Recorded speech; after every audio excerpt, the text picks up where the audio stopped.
Her ex took everything in the divorce but forgot the old tool barn her father hid in her name. What he thought was worthless turned out to be the beginning of everything. If you've ever had to start over from nothing, if you've ever felt like you lost it all, then this story is for you. Hit that subscribe button if you believe in second chances, because this is where mine began. The silence was the loudest thing in the house. It wasn't a peaceful silence, the kind that settles over a home when the day is done. It was the hollow, echoing silence of a place that has been emptied, not just of its furniture but of its life.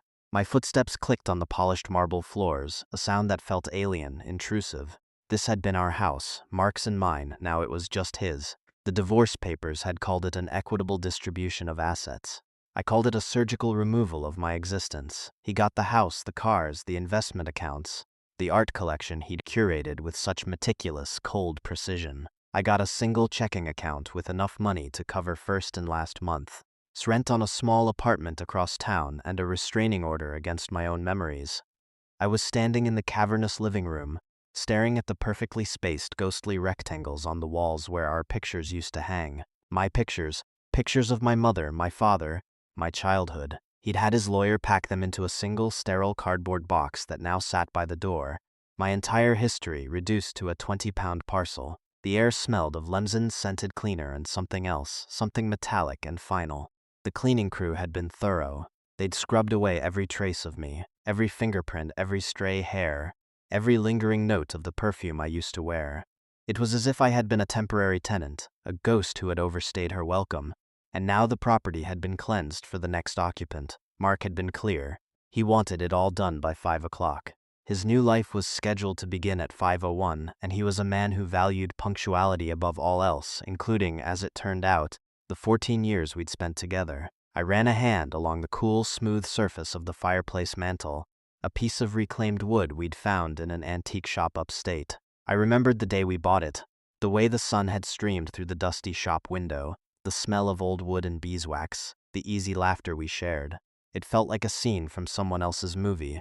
The woman in that memory was a stranger to me now, soft and trusting and naive. The woman standing here today was quieter, sharper, forged in the fires of legal depositions and quiet betrayals. My phone buzzed in my pocket, a jarring intrusion into the mausoleum-like quiet.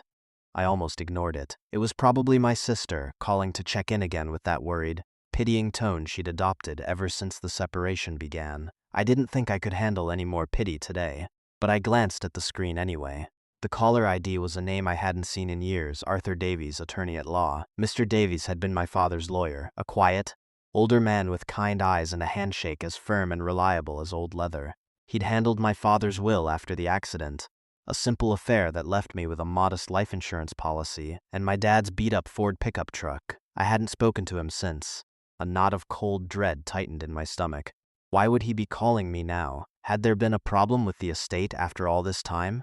Was there some forgotten debt, some final insult the universe had decided to hurl at me on this, the most humiliating day of my life? I hesitated, my thumb hovering over the ignore button, but something made me answer. A flicker of loyalty to my dad, maybe. Hello, my voice was raspy. Alara? Alara Vance? Mr. Davies' voice was just as I remembered it, calm, measured, a low baritone that felt like a steadying hand. It's Arthur Davies. I hope I'm not calling at a bad time. I let out a short, bitter laugh. Mr. Davies, you have no idea. There was a pause on the other end. I'm very sorry to hear that, my dear. I truly am. The reason I'm calling, it concerns your father. It concerns something he set up for you a long time ago. I leaned against the wall, the cold marble seeping through my thin sweater. I don't understand. His estate was settled years ago. Yes, it was, he said. This is separate. It's a small trust he established for you. It was structured to remain dormant, invisible really, until one of two conditions was met. Your 30th birthday, or a legal finding of, and I'm quoting the document here, extreme personal or financial hardship. Alara, your divorce filing triggered the second clause. My head was spinning. A trust? My dad was a mechanic. He worked 60 hours a week at his garage, his hands permanently stained with grease. He smelled of oil and metal and hard work. He wasn't the kind of man who set up trusts. We never had that kind of money. I think you have the wrong person, I said, my voice barely a whisper. No, Alara, I don't, he replied, his tone gentle but firm. There's a property. It's not much, mind you. Just a few acres and an old barn out in Stafford County. But it's yours, free and clear. Your father made sure of it. A property, a barn, out in the middle of nowhere. It made no sense. But as I stood there, surrounded by the ruins of the life I had built, a life that had been taken from me piece by piece, the idea of something, anything, that was truly mine felt like a lifeline. When can I see you? I asked, my voice suddenly clear and strong. I can be there in an hour, he said. And just like that, at the very end of everything, a new door I never knew existed had just creaked open, Mr. Davies' office was a relic from another time. It was tucked away on the second floor of a brick building downtown, the kind with a real wooden glass door that chimed softly when you opened it. The air inside smelled of old paper, leather-bound books, and faint pipe tobacco. There wasn't a computer in sight. Instead, the walls were lined with shelves groaning under the weight of legal tomes, and his massive oak desk was an organized landscape of manila folders and neatly stacked documents. He greeted me with that same kind smile I remembered, his eyes crinkling at the corners. He didn't mention my divorce, didn't offer condolences. He just gestured to a worn leather armchair and said, "Please, Alara, sit." He moved with a deliberate, unhurried grace, a stark contrast to the frantic, high-strung lawyers Mark had employed. As he settled into his own chair, the old leather sighing under his weight, he slid a thick folder across the desk towards me. "Your father," he began, "was a very forward-thinking man. He was also a very private man." I nodded, not trusting myself to speak. That was my dad, quiet, steady, with a deep current of something, sadness, I always thought, running beneath his calm surface. He never talked much about his past, or about my mother who had died when I was just a baby. He just worked, provided, and loved me in his own silent, steadfast way. When you were born, Mr. Davies, he came to me. He'd just bought a small piece of land, 5 acres out past the old quarry. It was cheap, nobody wanted it. There was nothing on it but a dilapidated old barn. He told me he wanted to put it in a trust for you, under your birth name, Alara Vance. Not my name, his name? I asked, confused. My father's name was Miller. No, your mother's family name, Vance. He was adamant about that. He said it was important for you to have something that was just yours, separate from him, separate from anyone else you might meet in your life. He wanted it to be a safety net, a place to land if you ever fell. I stared at him, my mind struggling to process the information. A secret piece of land, a secret name. Why didn't he ever tell me? Ghost Acre, Mr. Davies said with a faint smile. He said its power was in its secrecy. If no one knew about it, no one could ever try to take it from you. He structured the trust very carefully. It wouldn't show up on any standard asset search. It was tied to your birth certificate and social security number, but shielded from public record. In the eyes of the world, and specifically in the eyes of any potential creditor or, let's say, an opportunistic spouse's legal team, this property doesn't exist. The words hit me like a physical blow. An opportunistic spouse, my father, the quiet mechanic, had seen Mark coming 14 years before I'd even met him.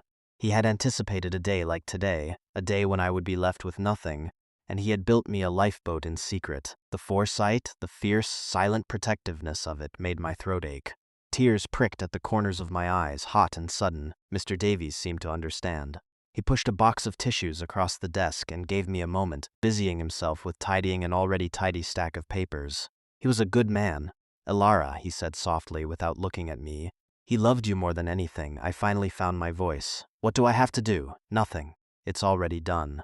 The trust was dissolved the moment the court finalized your divorce decree. The deed was automatically transferred into your name. It's yours. I have the keys right here." He reached into a desk drawer and pulled out a small, heavy object. It wasn't a modern key. It was old, made of tarnished iron, the kind you'd see in a fairy tale. It was large and ornate, with a complex toothed bit. He dropped it into my palm. It was cold and solid, a tangible piece of a past I never knew existed. "There's also this," he said, lifting a dusty cardboard file box from the floor beside his desk. "Your father left this with me for safekeeping. He said I was to give it to you, along with the key on the day the trust was opened." I looked at the box. It was sealed with yellowed packing tape. My name was written on the top in my father's unmistakable blocky scrawl.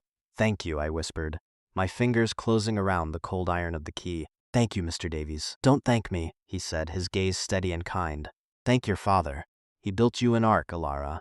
Now you just have to find out what's inside." I walked out of his office holding the key in the box, feeling like I was in a dream. The city streets seemed loud and garish, the people rushing past me, oblivious to the tectonic shift that had just occurred in my world. I had walked in there a victim, a woman erased. I was walking out an heir. I didn't know what I was inheriting exactly. A rundown barn and 5 acres of weeds, most likely. But it was more than just land. It was a message from my father sent across the years. It was a secret, a legacy, and a beginning. The drive out to Stafford County was like traveling back in time. The sleek, glass and steel landscape of the city gave way to sprawling suburbs, then to smaller towns with quaint main streets, and finally, to winding country roads flanked by dense forests and rolling fields. The farther I drove, the more the tension in my shoulders began to ease. I left the polished, artificial world of Mark behind with every passing mile. The sky was a vast, bruised purple canvas, heavy with the promise of rain. A light drizzle began to fall, pattering softly against the windshield of my dad's old truck.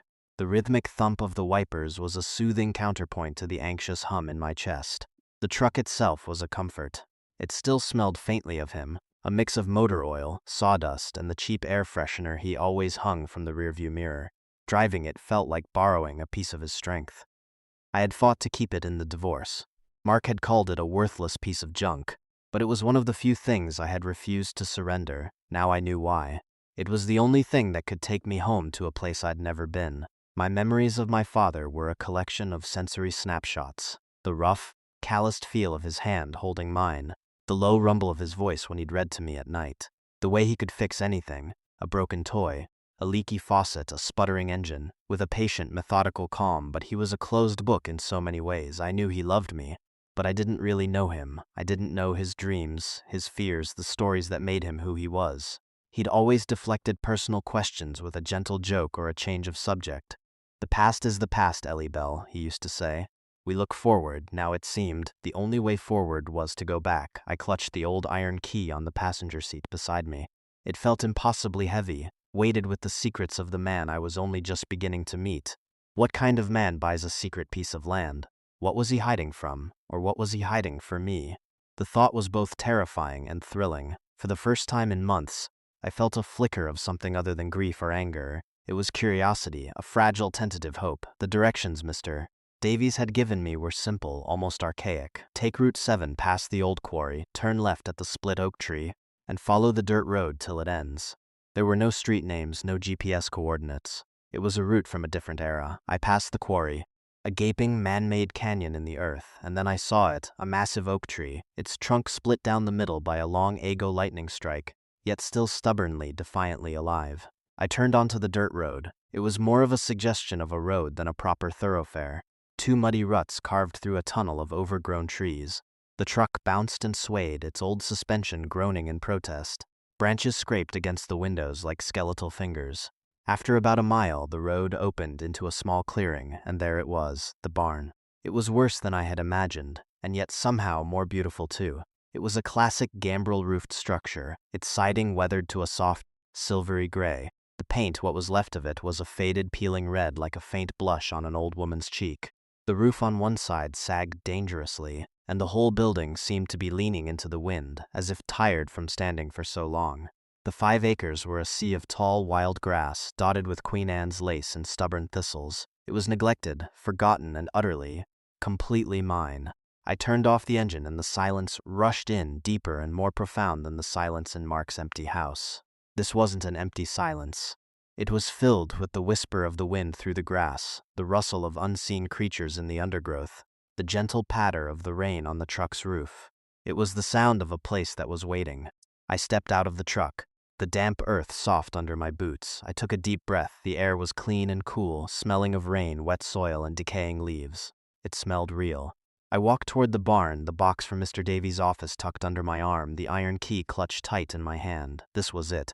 The Ark, my father's ghost acre. I was finally home. The main doors of the barn were huge, made of thick, cross-braced planks of wood held together by rusted iron hinges. A heavy chain and a massive, ancient-looking padlock secured them. But beside the main doors was a smaller, man-sized entrance, and this was the one that matched the key in my hand. The keyhole was dark and clogged with rust and debris. I had to use a twig to clear it out before I could even attempt to insert the key. It slid in with a gritty, scraping sound. For a moment I thought it was stuck. I turned it, putting all my weight into it, my knuckles white. Nothing. It wouldn't budge. A wave of despair washed over me. To have come all this way, to have this one last thing, only to be locked out. It felt like a cruel cosmic joke. I leaned my forehead against the cool, rough wood of the door, fighting back tears of frustration. "Come on, Dad," I whispered to the empty air. "Don't do this to me, please." I took a deep breath, straightened up, and tried again. This time, I didn't just force it. I jiggled the key gently, feeling for the tumblers inside the lock, listening. I remembered my dad showing me how to pick a simple lock on my childhood diary once, telling me that force was rarely the answer. "You have to feel it," he'd said. "Listen to what it needs." So I listened. I felt a tiny give, a slight shift in the mechanism. I applied steady pressure, and then, with a deep groaning click that echoed in the quiet clearing, the lock turned. The door swung inward on protesting hinges, opening into a cavern of darkness. The air that rolled out was thick and musty, the smell of trapped time. It was a complex scent of dry rot, sawdust, engine oil, and something else, something faintly sweet and resinous, like pine sap. I stood on the threshold for a long moment, letting my eyes adjust to the gloom. Slowly, shapes began to emerge from the shadows. The interior of the barn was vast, much larger than it had appeared from the outside. The ceiling soared upwards into a cathedral of rafters, where dusty light filtered through grimy windows and cracks in the roof, illuminating swirling motes of dust like tiny captured stars. The space was packed but not cluttered. It was organized. Along one wall stood a massive workbench, its surface scarred with the marks of countless projects. Tools hung in neat, orderly rows on a pegboard behind it, saws of every size and shape. Hammers, chisels, planes, drills. They were old tools, the kind with worn wooden handles, polished smooth by years of use. In the center of the barn, several large objects were draped in heavy canvas tarps, their forms bulky and mysterious. Shelving units lined the other walls, filled with cans of varnish, boxes of nails and screws, and neatly coiled ropes and cables. This wasn't a storage shed. It was a workshop, a serious professional workshop. I stepped inside, my boots crunching on the dusty concrete floor. I ran my hand along the workbench. The wood was smooth and cool to the touch. This was where he had worked. This was where he had spent his secret hours. I could almost feel the echo of his presence in the quiet, the ghost of his focused silence. I set the box from Mr. Davies' office down on the bench and looked around, trying to reconcile this place with the man I thought I knew. My dad, the neighborhood mechanic, who fixed transmissions and changed oil. Who was this person, this secret craftsman? I walked over to one of the tarp-covered shapes and lifted a corner of the heavy canvas. Underneath was a piece of furniture, half-finished. It was a writing desk, I thought, made of a dark, richly grained wood I didn't recognize. The design was elegant and complex, with curved legs and intricate inlay work along the edges. It was a piece of art. I let the tarp fall back into place, my heart pounding. This changed everything. I crossed to the workbench and looked at the box, my name in his handwriting. With trembling fingers, I tore at the old packing tape. It was brittle and gave way easily. Inside, nestled in yellowed tissue paper, was a metal lockbox, the kind you'd use for petty cash, and a thick sealed manila envelope. My name was on the envelope, too. I picked it up. It felt heavy, substantial. This was it, the answers. I found an old wooden stool tucked under the bench, wiped the dust from its seat, and sat down. The only sounds were the drumming of the rain on the tin roof and the frantic beating of my own heart. I took a deep breath, broke the seal, and began to read. "My dearest Alara," the letter began. The handwriting was his, the same familiar, slightly clumsy block letters from birthday cards and notes left on the fridge, but the words, the tone, were from a man I had never met. "If you are reading this, then the worst has happened. Either I am gone, or your life has taken a turn so sharp that you needed this place. I pray it is the former, because the thought of you in pain is more than I can bear. But I know life is not always kind, and I am a man who believes in preparing for the storm. This barn, this land, this is my preparation for you. I know you have questions.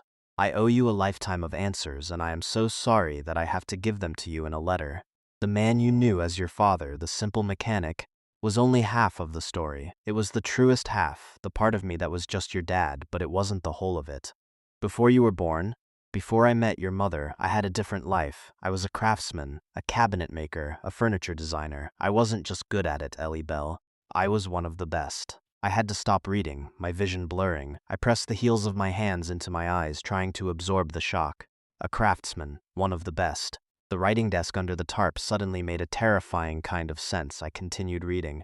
I had a business partner back then, a man named Silas Croft. He was the salesman, the face of the company. I was the artist, hidden away in the workshop. We were successful, very successful. We made custom pieces for wealthy clients, collectors, people with names you would recognize. The money was good, but I was naive. I trusted Silas completely. I let him handle the books, the clients, the finances. I just wanted to create, and then I met your mother. She was a light, Alara. She saw the man behind the sawdust. She made me want to be more than just a craftsman. She made me want to be a husband, a father.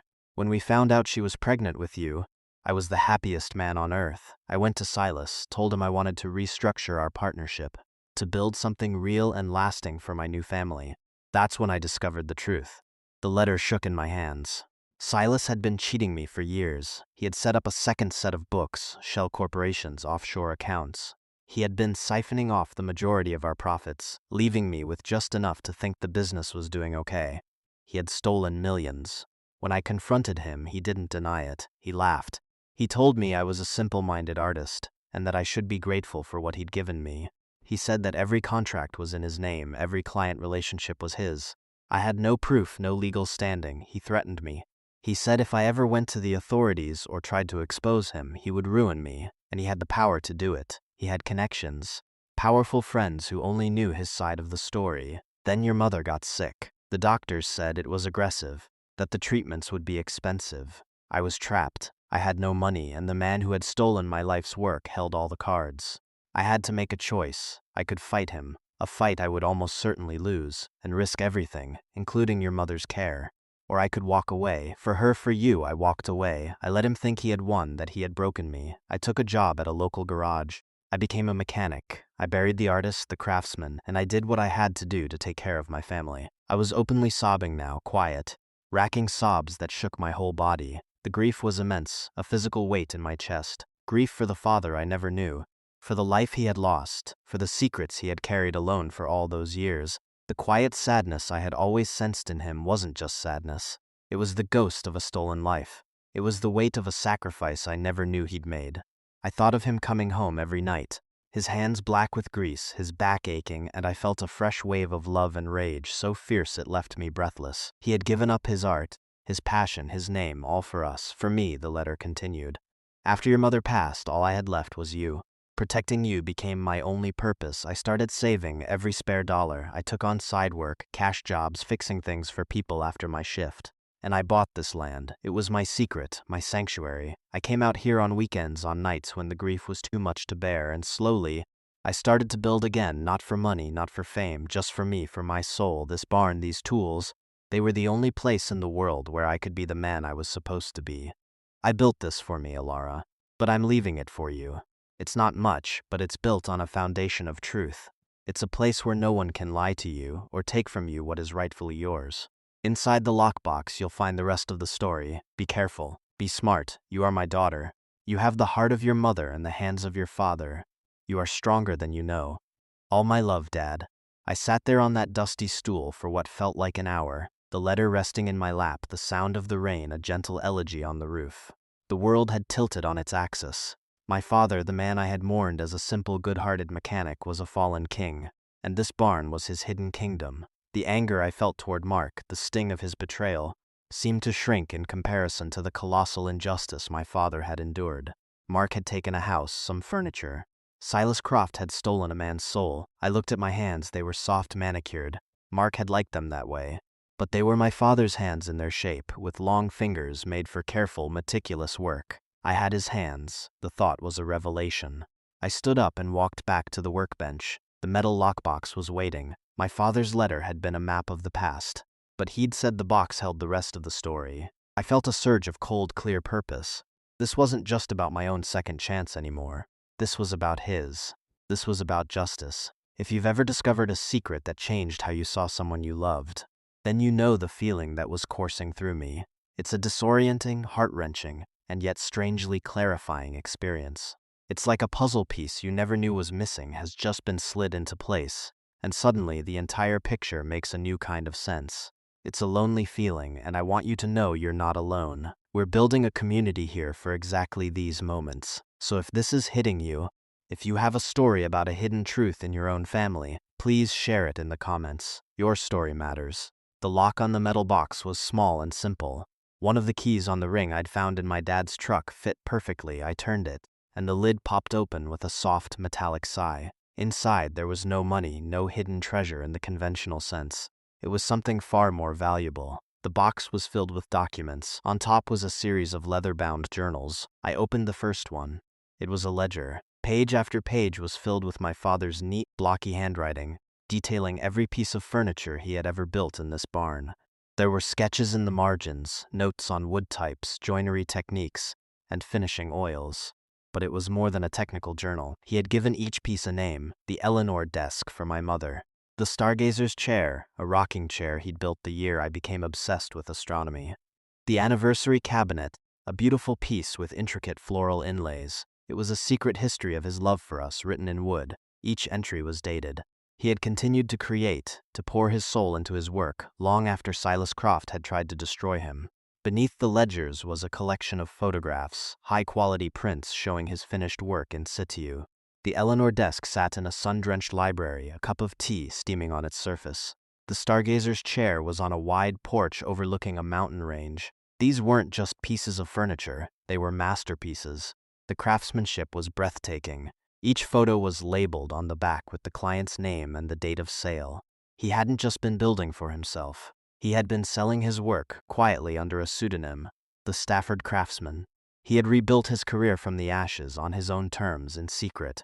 He had created a new identity, one that Silas Croft could never touch. And at the very bottom of the box, wrapped in oilcloth, was a final thin envelope. My hands were shaking as I opened it. It contained a single sheet of paper and a small labeled key. The paper was a signed, notarized affidavit from a man I'd never heard of, a former bookkeeper for the company my father had shared with Croft. The affidavit detailed, with damning precision, the fraudulent accounting practices, the shell corporations, the exact methods Silas had used to embezzle the money. It was the proof. The smoking gun my father had never been able to use. The bookkeeper, it seemed, had a crisis of conscience years later and had sought my father out to confess. My father had taken the confession, the proof, and he had buried it. He had chosen peace over war, my future over his own vindication. The key was labeled workbench. I looked at the massive, scarred workbench that dominated the wall. It was the heart of the workshop. I ran my hands along its underside, feeling for anything unusual. Near the right leg, my fingers brushed against a small keyhole, almost invisible in the dark wood. I inserted the key. It turned smoothly, and I heard a faint click. A section of the thick wooden top, disguised as a series of drawers, swung open like a hidden door. Inside the secret compartment lay my father's true legacy. It wasn't gold or cash. It was a stack of his design blueprints, dozens of them, rolled into tight scrolls and tied with twine. These were the designs for the pieces he had built, and for countless others he had only dreamed of. They were his intellectual property, his artistic soul committed to paper, and next to the blueprints was one last letter. Ilara, it said. This is your inheritance, not the land, not the barn. This my work, my name. The affidavit is there if you need it. Croft is an old man now. Perhaps justice is still possible, but that is your choice. You can sell this land. A developer will surely make you an offer one day. It would be the easy path. Or you can stay, you can build. The choice is yours, and whatever you decide, I will be proud of you. You have my hands. Ellie Bell, don't ever forget that. The choice. It hung in the dusty air of the barn, as real and solid as the workbench beneath my hands sell. I could take the money, get a nice apartment, start a new, comfortable life. No one would blame me. It would be the sensible thing to do, or stay. Stay with the ghosts and the dust and the legacy of a man I was only just getting to know. Stay and fight for his name. Stay and see if I truly did have his hands. I looked around the barn at the silent waiting tools, at the shrouded masterpieces, at the light cutting through the gloom. It wasn't a choice between selling and staying. It was a choice between who I had been, the woman who let her life be taken from her, and who I could become. I picked up one of my father's old hand planes. The wooden handle was worn smooth, shaped by his grip. It felt warm, alive in my palm. It fit perfectly. In that moment, standing in the heart of my father's secret world, I made my choice. I was staying. I was going to build. The days that followed were the hardest and most rewarding of my life. The first call I made was to Mr. Davies. I told him I was keeping the property and to refuse any and all offers. There was a long pause on the other end of the line, and then he said, his voice thick with emotion, "Your father would be so proud, Ilara." His validation was the first stone in my new foundation. The work was overwhelming. The barn needed a new roof, new windows, and a thorough cleaning that felt more like an archaeological dig. I started with a broom and a shovel. I spent days just clearing out the layers of dust, dirt, and debris that had accumulated over the years. With every square foot of concrete I uncovered, I felt like I was reclaiming not just the space, but a piece of myself. I was sore, exhausted, and covered in grime from dawn till dusk. And I had never felt more alive. I started a routine. I'd wake with the sun, make a simple breakfast on a camp stove, and work until I could no longer see. I learned to use the tools. I started with simple repairs, fixing a broken shelf, reinforcing a wall stud. My first attempts were clumsy, my cuts uneven, but I was patient.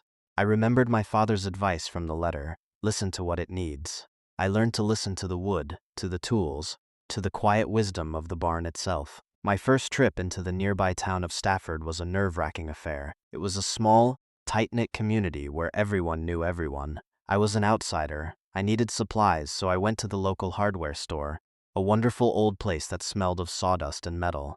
The man behind the counter was ancient, with a kind, weathered face and hands as gnarled as oak roots. "Help you, miss?" he asked, his voice a gravelly rumble. "I hope so," I said.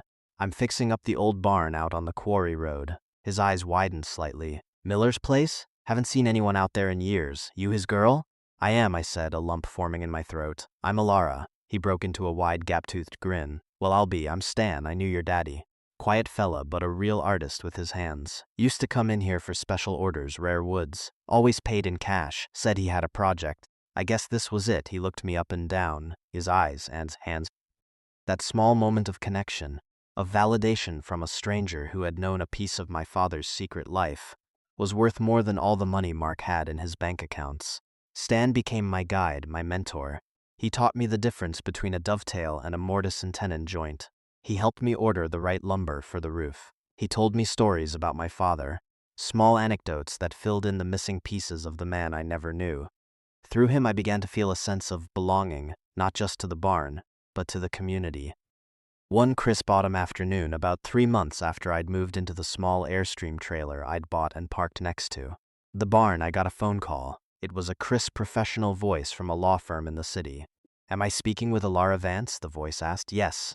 I said, my guard immediately up. "I represent the estate of the late Silas Croft." My blood ran cold. Late? Silas Croft was dead. "Croft passed away last month," the lawyer continued, "and in reviewing his extensive financial records, we've uncovered a rather irregular partnership agreement from several decades ago with a Mr. David Miller. As Mr. Miller's sole heir, we'd like to discuss a potential settlement to resolve this outstanding matter quietly and avoid any potential litigation against the estate." I held the phone, my knuckles white. The affidavit, my father's proof. They must have found some trace of the old company, realized the potential for a lawsuit, and were trying to cut it off at the pass. "I'll have my lawyer contact you," I said, my voice steady, channeling the calm pragmatism of Mr. Davies. I hung up the phone, a slow smile spreading across my face. It wasn't about the money. It was about the name. The Stafford craftsman was about to get his due. Just as it turned out, just had a very long fuse. Months bled into a year. The barn was transformed. I had hired a local crew, with Stan's recommendation, to help with the heavy lifting, the new roof, the structural reinforcements. But I did the detail work myself. I installed new windows, sanded and refinished the floors, and built new shelving from reclaimed wood found on the property. The space was no longer a dusty tomb, but a bright, airy, and vibrant workshop. Light streamed through the clean panes of glass, illuminating the rich grain of the workbenches and the orderly rows of tools on the walls. I had uncovered and carefully restored every piece of furniture my father had left behind. The Eleanor desk now sat in a corner, its wood glowing with a fresh coat of oil, holding the blueprints for my own first project. The settlement from Silas Croft's estate hadn't been a king's ransom.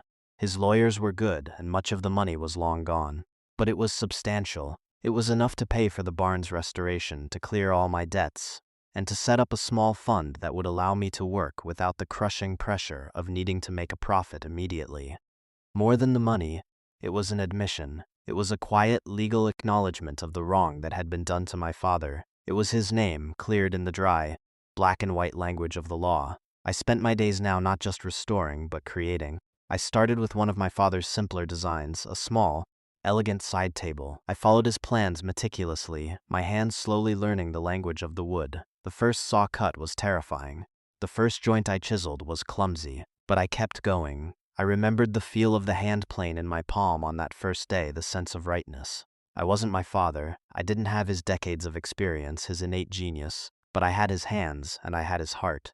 I discovered a patience in myself I never knew I possessed. I found a deep, meditative joy in the slow, deliberate process of turning a rough piece of lumber into something beautiful and useful. One evening, I stood at the main workbench, the same spot where I had read his letter, and ran my hand over the finished surface of that first table. It wasn't perfect. I could see the small flaws, the marks of my inexperience, but it was solid, it was honest, and it was mine. I had made it. I looked around the workshop, my workshop, and I finally understood the nature of true inheritance. Mark hadn't taken everything. He couldn't. He had taken the things that could be bought and sold, the hollow symbols of a life we had pretended to have. He had left me with the only thing that was real, the only thing that was priceless, a story that needed finishing, a craft that needed learning, and a place to build a life with my own two hands. He had stripped me down to my foundation, and in doing so, had allowed me to discover that I was built of something far stronger than I had ever imagined. This barn looks like nothing to most people. To my ex-husband it was less than nothing, an asset so worthless it was invisible, but it was my salvation. It was a gift from a father who loved me enough to plan for a disaster he prayed would never happen. It taught me that the most valuable things we are given are rarely the ones that come with a price tag. So I want to ask you, what did you inherit that no one can ever take from you? Maybe it's not a barn. Maybe it's a skill your grandmother taught you, a quiet strength you got from your mother, a sense of humor that saw your family through hard times. Sometimes our true inheritance is a story that needs to be finished.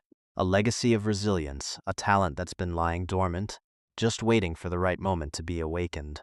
The world can take a lot from us. It can take our homes, our money, our sense of security.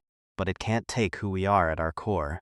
It can't take the lessons we've learned, the love we've been given, or the strength we find when we are pushed to our absolute limit.